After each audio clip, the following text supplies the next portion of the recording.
Hey everyone, sorry again for my voice today. I am feeling ill, that's also why the video is a little bit later than usual.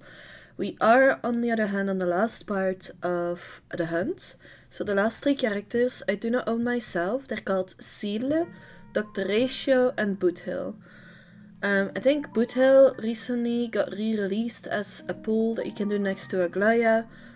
So if you don't have him and you're interested in getting him, I think now is probably one of the best times to do so. He's most likely coming back in the future, but at least now you know. Either way, let's start with Seele. Sadly, since I don't own her, I cannot show the text for the story, but I'll read the following. Character details. A spirited and valiant member of Wildfire who grew up in the perilous underworld of Belobog. She is accustomed to being on her own, the protectors and the protector, the oppressors and the oppressed. The world Seele grew up knowing was just a simple dichotomy. That is, until that girl appeared. Seele's first fight in her life was for herself. Back then, she would wander around aimlessly through the hallways each day. When she was thirsty, she'd beg for water at the orphanage. When she was hungry, she'd swap scraps she found with the merchants for biscuits. Everyone in the dark side of Rivertown knew that fearless homeless girl, and everyone was keen to avoid this wild, stubborn little rascal. One hot evening, she felt very thirsty from playing too much. She arrived at the orphanage to discover the bucket containing water from the well was almost empty. Another shriveled homeless man was also there trying to get a drink, and after a power struggle which involved fists and even teeth, the man fled and Seele earned the right to slake her own thirst. Seele saw the man 3 days later, through the window of the clinic. She saw that wizened figure at death's door, lying on a stretcher. Ever since then, she's always left a little water in the bucket for the people coming later. Character story part 2. As a child, Seele only ever went up to the overworld once. That was after she'd met Oleg, who at the time was still captain of the Underworld's Silvermane Guards. Oleg hid Seele in his supply bag one day and took her up to the overworld by cable car to give her a peek at the city she yearned for. Seele followed Oleg around the sides of Belobog, eating delicious foods and dressing up in splendid clothes beyond her wildest imagination. She scared off a group of kids with her uncuffed miner slang, which caused Oleg to burst out into laughter. Those 2 short days were full of joy and laughter. Before leaving that evening, they sat on a bench in the executive plaza as Seele stared at the restaurant opposite them. Was the overworld fun, Seele? Wanna come back again later? Can I ask you something? What's up? Ask away? Those overworlders are only eating half their meal and threw the rest away. Do they know that people down below haven't got enough food to eat? He doesn't respond to this. Oleg saw how a look of gloom passed over her tender face. Let's go back, Oleg. I don't want to come back here again. Honestly, with her growing up poor, not being able to eat or even drink, it's completely understandable that she reacts this way.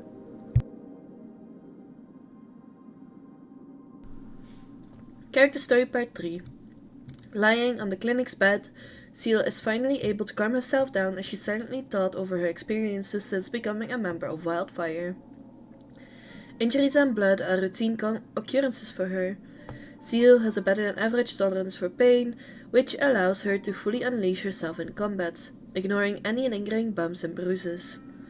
Wounds will always heal, just as the threat of the fragmentum will always grow, just as people always return to their boring lives once rescued. Sometimes a misconception would pop up in Seele's mind, as if time in the underworld had come to a standstill. It somehow seemed that all the efforts she and Wildfire had made are all in vain. The doctor comes over and gently asks about her injury. Seele struggles to organize words and conveys her confusion to the doctor. What's more important than miracles, Seele, the doctor says with a smile as she places her hand lightly on Seele's forehead, is to protect people's hopes for miracles. So she joined Wildfire to try and get a better life for the people in the underbelly of Belobog, it seems. It's a really sad story of somebody growing up in poverty and trying to do everything they can, and only knowing one way to do so. Character story part 4.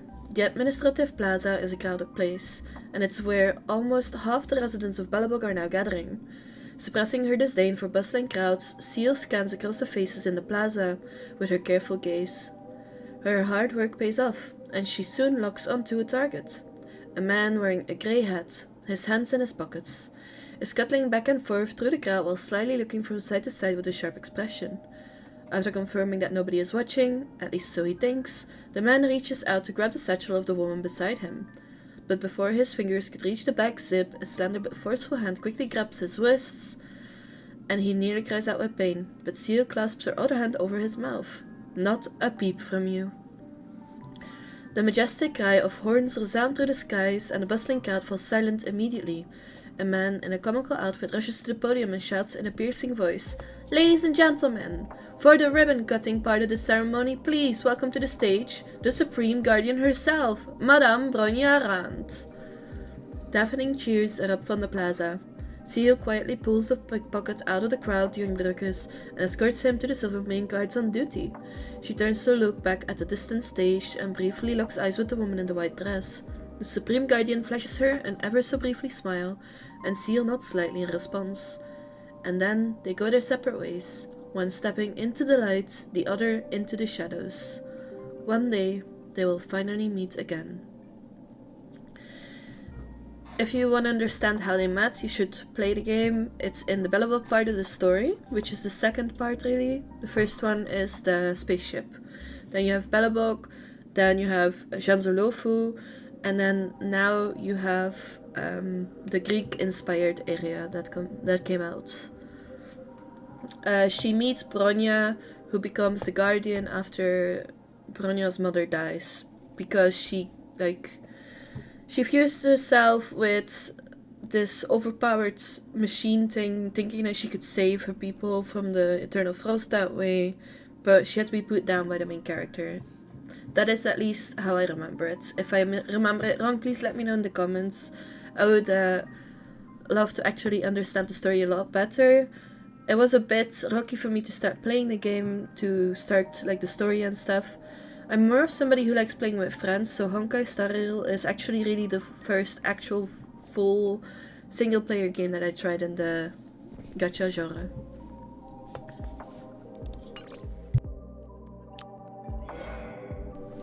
The next character we'll be talking about is Dr. Ratio.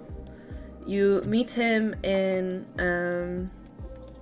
the Pinakuni. Sorry, Pinakuni is 4. 5 is the new region that came out. Pinakuni is a realm where dreams come true. But of course not every dream can come true, sadly. So Dr. Ratio you meet in the main story for that region. A candid and self-assured Intelligentsia Guild member who often conceals his appearance with a strange plaster sculpture. He demonstrated unparalleled intelligence and talent since his youth, but now refers to himself as Mundanite. Firmly believing that intellect and creativity are not confined to geniuses, he seeks to distribute knowledge to the entire universe to cure the persistent disease named ignorance. Like it says here, eccentric temperament, sharp-tongued but with an elegant demeanor. Face under the strange alabaster head sculpture is apparently unexpectedly handsome. So this is his face that you normally don't see. Normally he wears a sculpture head. It looks a lot like his actual head, but it's very, very clearly like a mask when you meet him. Character story part 1. Veritas Ratio, who calls himself Dr. Ratio, is as contentious as his research. In Ratio's homeworld, there are no less than 8 documentaries detailing his legendary exploits, and over a dozen memoirs about him. However, despite the plethora of commentaries, none of them seem to provide a compelling perspective. To fill this void, I personally visited Professor Rand, who had a significant influence on Ratio's upbringing. Though advanced in years and able to speak coherently, Professor Rand couldn't contain his excitement at the mention of Dr. Ratio's name. With the help of his family and students, I obtained a yellowed, yet remarkably well-preserved letter of recommendation. To the respected admission committee of the University of Veritas Prime, I am Rand, Professor Emeritus at the Department of Mathematics at the Cosmos Liberty University. Given your institution's reputation for valuing talents and education, I would like to recommend a student named Ratio to advance his studies at your university.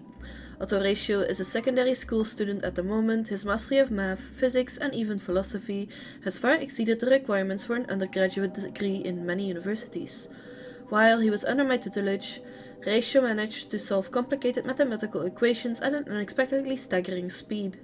The undergraduates in my class struggled to even comprehend the concepts.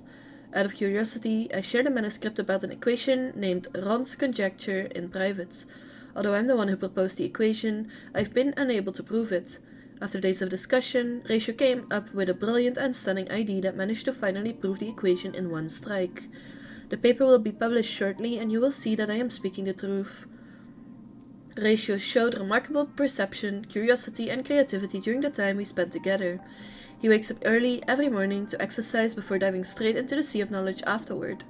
Perhaps he is exactly what people would figure a genius to be: passionate, profound, fervent, and inherently dominating. Due to the lack of more advanced science programs at local schools, I sincerely hope that your esteemed institution will accept Ratio's enrollment. I can vouch for him on my reputation that he will definitely achieve accomplishments that transcend this era and bring glory to your widely renowned institution. Best wishes, Rond. Blank Philosopher Calendar. It seems like somebody's trying to dig up the past of Dr. Ratio, but everything that they find praises him for his intelligence, his way of acting, his accomplishments, and everything like that. Character Story Part 2. After acquiring his 8th doctoral degree, Ratio was awarded the first-class honor degree that had been left vacant for 2 amber eras in the University of Veritas Prime. Even many years later, this achievement remained unparalleled in the history of the university and was likely to remain unmatched for generations to come. At that time, Ratio was already a prominent figure in society, but there were varying opinions about him among his teachers and peers. This is the electronic copy of some valuable information I gathered. Campus Highlights. Number 1. First class honor degrees awarded to Veritas Ratio. Views 2500, comments 145. Details.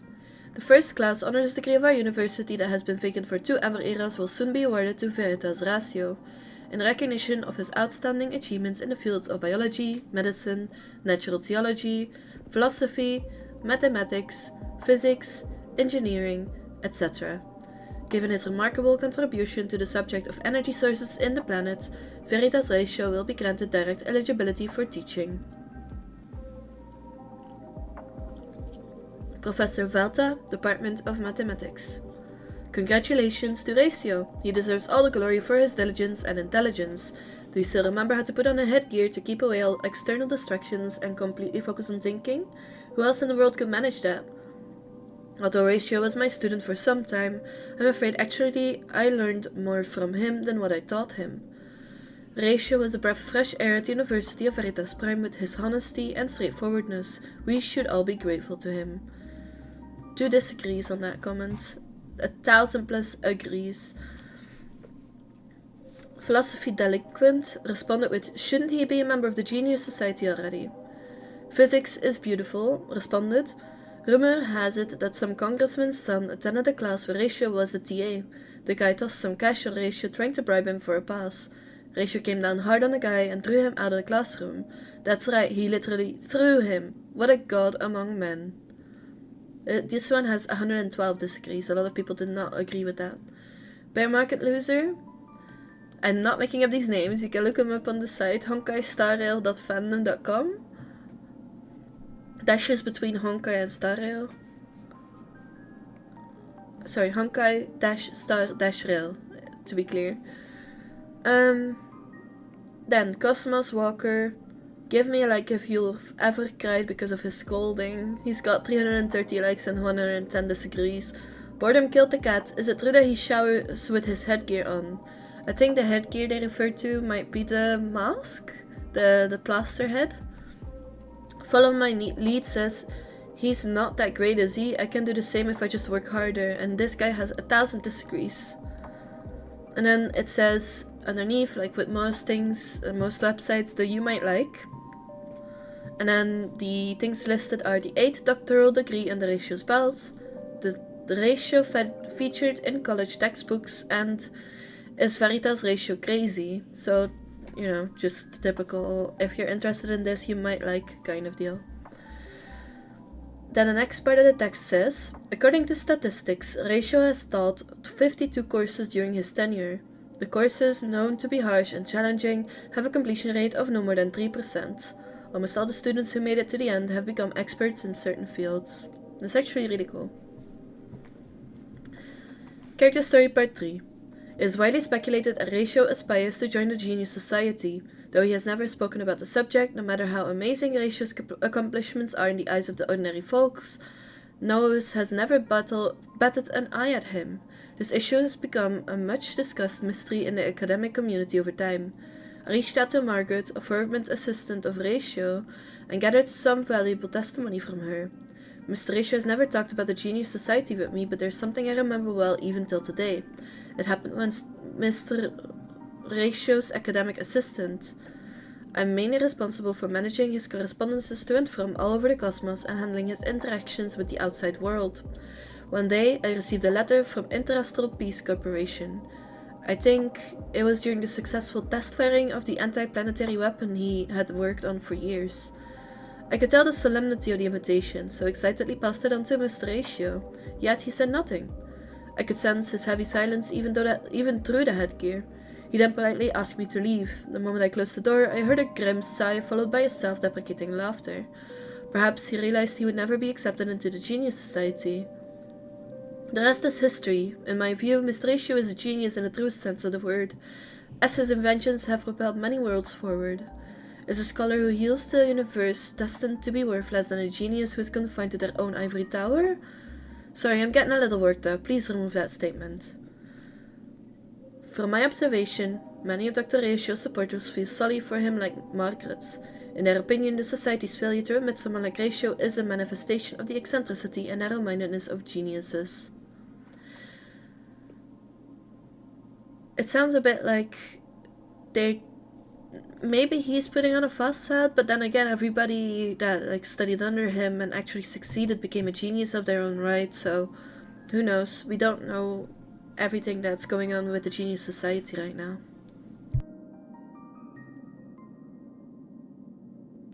Many believe that after joining the Intelligentsia Guild, Ratio will learn to smooth out his sharp personality to adapt to the Guild's practical and simplistic academic environment. But I must say, Ratio is still his old self. Below is the original excerpt from the internal records that I have transcribed. Respondent, Veritas Ratio. Subject, Logical Epistemology. Chairman of the Committee, Roseth. Transcriber, Moraway. Defense, Transcript. Roseth, Mr. Ratio, your paper is exceptional. Thank you for your presentation. Now we will open the floor for questions. There was silence. Well, I'll do the honor then. I fully concur with your main ideas, but there's a detail that I find slightly confusing. Veritas responds, whenever someone agrees with me, I feel like I must be wrong. Roseth, my question is, why do you think knowledge is a privilege? Veritas, dear Professor Roseth, your question indicates that you haven't fully grasped the content of my paper and do not understand the deductive methods I employed. To simply put, you would be a great example. Your inability to comprehend my ideas shows precisely that knowledge is not for everyone. If ignorance is an ailment, it is the duty of scholars to weed it out and heal the universe. Veritas Ratio walked to the podium facing the crowd. So, ladies and gentlemen, turning a blind eye to the folly of others is not an etiquette, but a wicked worldly practice. To spread knowledge, we must first make people realize their folly. The same surely applies to the scholars of the guild. Roseth shrugged and smiled bitterly. Veritas Ratio left amid the commotion. Remark, a passionate hand holding an icy sword. That is probably the best way to describe Mr. Veritas Ratio. By blending logic, passion, and the art of criticism into one, Ratio presents to us how a great thinker perceives and reacts to ignorance. We strongly believe that the addition of Mr. Ratio will bring immeasurable benefits to the Intelligentsia Guild. Committee decision approved unanimously. There are words about a mysterious organization within the Intelligentsia Guild called the Council of Mundanites that houses the brightest minds of the guild. The fact that Ratio calls himself a Mundanite seems to affirm that rumor. It is hard not to read something into the organization's name. given Ratio's entangled history with the Genius Society. The mundane, as opposed to the ingenious, often has to make enormous efforts and sacrifices just to catch up with the latter. Is Ratio calling himself mundane a form of submission, mockery, or declaration of war? Anyway, he does live up to the name of Dr. Ratio with his dedication to curing all minds with knowledge. It seems to me like it's a bit of a difficult character in my opinion, because he wants to bring in information to the people, but there's going to be a lot of pushback of that. Like, for example, like I mentioned in one of the other videos, in the medieval ages, people were kept dumb. They couldn't read, only knew what people told them, didn't have like papers like we have nowadays, or websites like we have nowadays where you could read everybody's opinions, where you could contact the world. You were stuck in a little bubble because going out could actually endanger your life for bandits, animals, just nature in general, getting sick. Also, people used herbs and remedies and stuff like that, and if they ever came into contact with somebody who wanted to persecute them for like teaching people to read and stuff, it happened before in the past, where somebody teaching children to read got persecuted for it. Knowledge is power in a lot of those situations, so I think it could also be very dangerous for Dr. Ratio himself to get involved in that kind of stuff.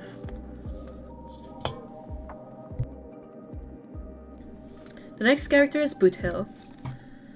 His character details say a cyborg cowboy drifting among the stars, extremely optimistic and unrestrained. He is a member of the Galaxy Rangers who swore to punish the wretched by any and all means. His flamboyant and brash actions were all to draw the attention of the IPC, the target of his revenge. If you look here, it also kind of says it. Member of the Galaxy Rangers who swore to punish the wretched by any and all means. Character Story Part 1. Gray, there's a child there in the snow. Gray and Nick cautiously approached and picked up the red-faced child as he cried incessantly. The child had a striking and beautiful name that in the ancient language of Airagan, Ifarsel meant a loaded gun. He grew up under the love and protection of Gray and Nick, as he happily played with his siblings. Though they all came from different places, they all now belonged to the vast continent of Airagan, Ifarsel. Gray took him to learn about plants, animals, and rivers. Nick taught him how to tame horses and farm sheep. At a young age, he rode his colt across streams and followed Nick as they led their cattle to fields rich in water and greenery under the morning sun. Nick would always sing loudly as the light shone over the brilliant clouds. When he heard Nick raise his voice in song, he would open his mouth and release a clear and crisp song of his own, as he kicked at the colt's belt to make him faster. Their laughter would spread further and further into the distance. As Gray and Nick raised the children day after day, their backs began to stoop with old age. Since becoming a cowboy, he mastered every skill there was to hunting. They charged through the sandy wastelands fighting bandits, making deals with merchants, and battling for places to survive with the beasts of the wilderness. He had narrowly escaped death, tasted the flavor of taking revenge on a rival gang, seen friends lose their lives in the flight of a bullet, and seen families fall apart in mere moments. He lost many, yet gained a lot as well. In the end, his courage earned him status and respect. Now he rarely sees his siblings, but he knows that they are living well. In the silent night, he stares at the sky and thinks about the greater world outside, when the sound of cries resounded loud and clear through the stillness of evening. Following the sound, he discovered a red-faced baby that would not stop crying. He had no idea what to do, but he eventually picked her up as Gray had done so long ago and brought her home. The sound of Nick's gruff voice resounded in his ears. The water here is smooth as fine wine. The cold snow is cutting like a knife. This place is the perfect world. It sounds very sad that he got left behind by his original parents, but it's so nice to see people step up and want to give them a better life, the children that they find. And Boothill did exactly like people did for him, so in my opinion, already a good guy. The shadow cast down by a spaceship eclipsed the moonlight across the plains. He jumped from the speeding train as it passed by with a roar. By the time the smoke and dust had settled, he'd already made it back to his base with his bounty. He raised his head to look at the uninvited guests above. Well-dressed people in black walked out from the deck of the spaceship under the escort of guards armed to the teeth and onto the cowboy's land. He took something that the person in black called a synesthesia beacon, as great, strange visions flooded into his mind. This is the first time he learned of the endless shining worlds outside the plains, forests, streams, and tracks that he knew. Giant excavators appeared on the horizon of the plains, completely disregarding protests from the locals. Then black ore began to stream forth from the earth below. The heavily armed guards blasphemed against the locals' beliefs, cast them out of their homes, and insulted their honor with meager compensation. As always, he and his partners turned to guerrilla warfare to fight off the advance of the people in black. However, in the face of absolute military might, the cowboys' schemes, marksmanship, and swift mounts all seemed so primitive and laughable. As the members of his family died one after the other, he realized that unless he found the person who started all this, he would never be able to bring things to an end. He put on a worker's uniform that he stole and snuck aboard the spaceship under the cover of night. With the instincts and sharp senses he had honed over years of hunting, he silently took down every guard that stood in his way and cleared every checkpoint and interrogation to reach the core cabin. He saw the figure of a man who seemed to be saying something to his subordinates. Aragon Efarsha contains crucial strategic resources. He who claims it first will take great advantage in departmental competition. As these savage and uncivilized cowboys are unwilling to cooperate with the marketing development department, we have no choice but to assume administration of this world on their behalf. We are running out of time. You are permitted to use military force and bring civilization to this world. A terrifying thought rushed into his mind. He frantically ran out. Around him, the employees were still joking and laughing. He held his breath and stifled his rage and tears. His family still needed him. He could not just stop here. Cannon fire rained down from the heavens. By the time he stumbled back to the farm that had now been reduced to ashes, the elderly Gray and Nick, as well as all the friends he'd grown up with, had already lost their lives to the sea of flames. He held on to a faint glimmer of hope that he would be able to find that tiny figure. She had only learned to walk a little while ago, and would gently slap at the little wooden guitar he had made for her, and giggle. But no, there was nothing. The land was scorched black. He didn't even have time to erect a gravestone for the ones he'd lost. The IPC, the Marketing Development Department. The sight and these names rang through his mind like a nightmare that went on to be etched into his core. Even if he were to die and be born again, he would never forget this. According to the planetary records of Aragon Efarshel, the locals who roamed and farmed the land for generations were wiped out by an unknown disaster. The survivors, mostly frail elderly and youth, now only shelter in smaller and smaller reservations. To this day, the black ore is still used in massive quantities as rare metal to create devastating weaponry, and is shipped out to more and more planets on fleets of IPC transport ships. It sounds so sad that his entire world got thrown upside down, so I can kind of see why he became a cowboy. More like,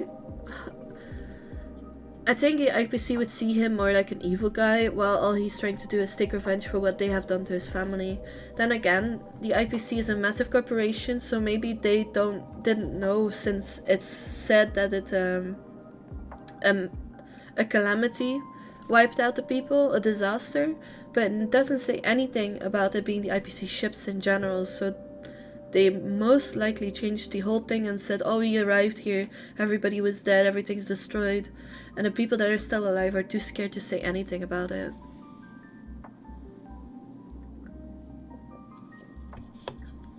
The third part of the story, yes, that was one part, by the way. The third part.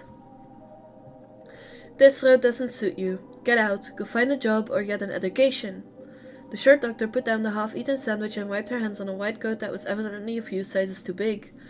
The man didn't say anything and took off his clothes instead, revealing skin covered in scars. The doctor didn't stop her pestering. A young man like you deserves a better future. This road, on the other hand, belongs to those who have no other choice. People who can't start again anymore but still want to make evil pay. The cold barrel of a gun pressed against the doctor's forehead, rather, the part of her that could still be regarded as a forehead. If I wanted a lecture, I would have gotten myself an education already, the man threatened. I get what you're trying to do, but guns don't work against me. Never mind, go lie down. The doctor replied in resignation. The lights above the operation table lit up. He felt as if he had fallen into a deep sea. His flesh would wrapped up and then melted into everything around him. His body departed, leaving only his hollow thoughts struggling all alone. Strangely, the emotions, terror, anxiety, loneliness, darkness, rage, didn't dissipate with his physical body. They remained in a different manner, and they were even heavier than before. He smelled the scent of something being charred, and he even felt the doctor's soft breathing. She can breathe? He couldn't help but even that incongruous thought. The world of machinery buzzed around his ears, and the new blue blood refused to flow towards his thirsty heart. He really wanted to just fall asleep like this and never wake up, until he heard those crude songs and those gentle words, and memories of yore surfaced once again. The unforgettable hatred turned into a weak light in the darkness, and he followed it to walk toward the end of it all, exerting every ounce of his strength to rise once again to the surface. "Congrats, you're pretty hard to kill." The doctor rubbed her blood-covered hands on her white coat and picked up the half-eaten sandwich again. "You thought I was gonna die?" He balled his hands into fists, hands that were now made of cold iron. "Most people would have died," the doctor stated candidly, "and it won't be because I'm bad at my job." "Well, I have a piece of good news for you. I've been dead for a long time." "What's your name?" He briefly paused. Both the gentle and crude voices had disappeared. No one will ever call him by that crisp and resonating name again.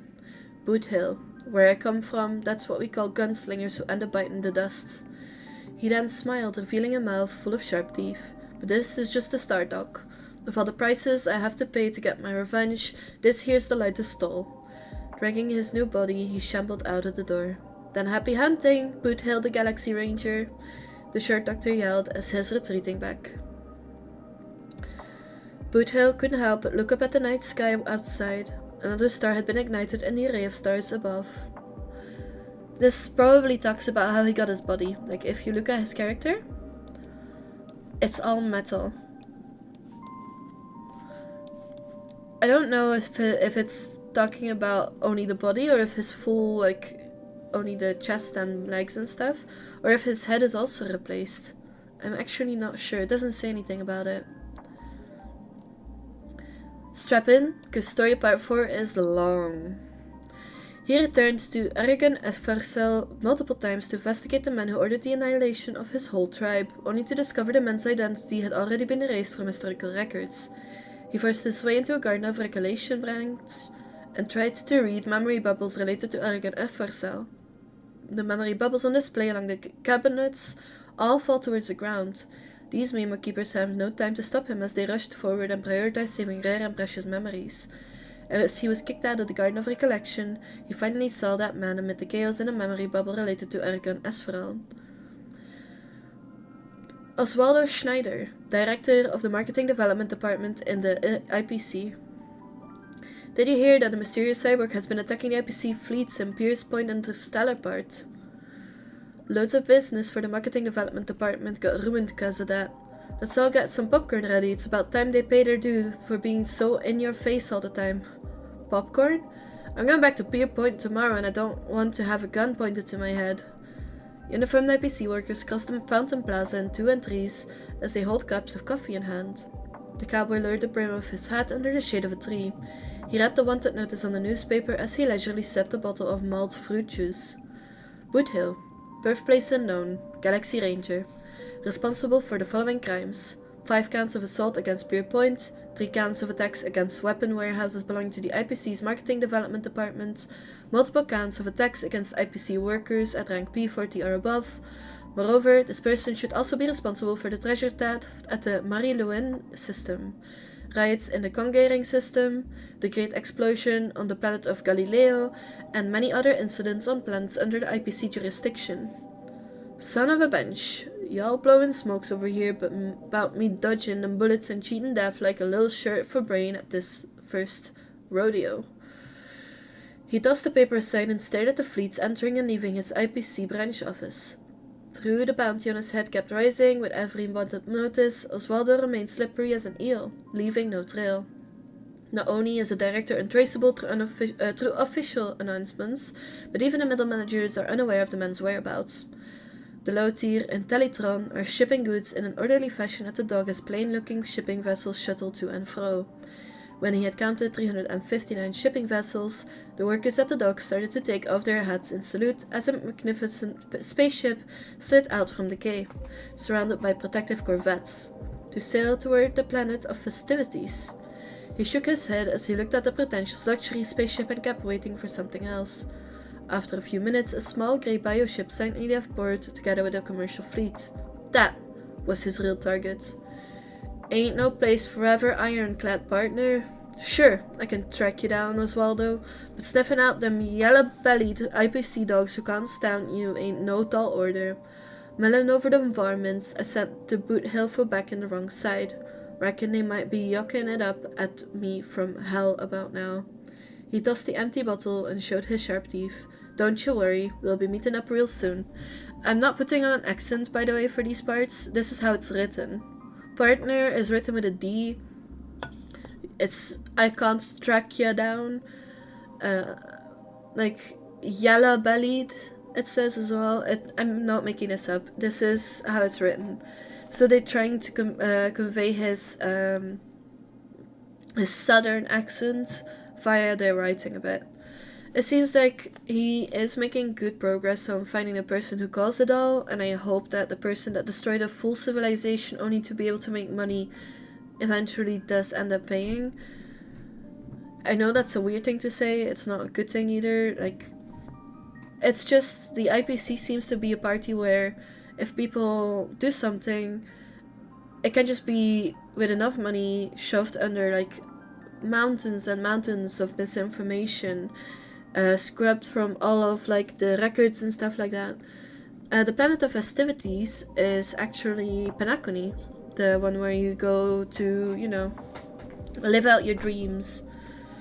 So that is, if I remember correctly, the spot that you meet this guy at.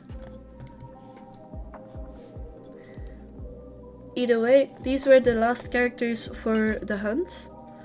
My voice is starting to disappear slightly. The next part will be erudition, so please stay tuned. If there's anything that you want me to read, want to listen to, if you're a writer and you want me to read it, please leave it in the comments. I know a lot of YouTubers ask for it, but please leave a like. It does actually make sure that people actually can see these videos, that they get recommended to other people. I hope you guys enjoyed it so far. I'm actually enjoying reading these character stories because the reason why I'm doing this as well, I don't really know all of the background stories of all these characters, so for most of these, it's the first time I'm actually reading them, because they get introduced in a story with their own character, their own, like, drive, but that doesn't always mean that the way that they came there is something that is just easily, like, seen or understood. So I actually really like reading this kind of stuff. The stories are actually adding a lot of depth to the game, adding new planets, entire systems, things that might be, you know, unlocked in the future if there's any idea for them to do so. I would actually really like seeing a cowboy civilization. Especially in like Honkai Star Rail is more of a space sci-fi kind of thing, so that would actually be cool to see like a mix between the two. But yeah, that's it for now. Thank you guys for being here. I hope you guys enjoyed. Have a nice evening, a nice night, a nice day, or a nice morning, depending on where you are. And I'll see you guys next time.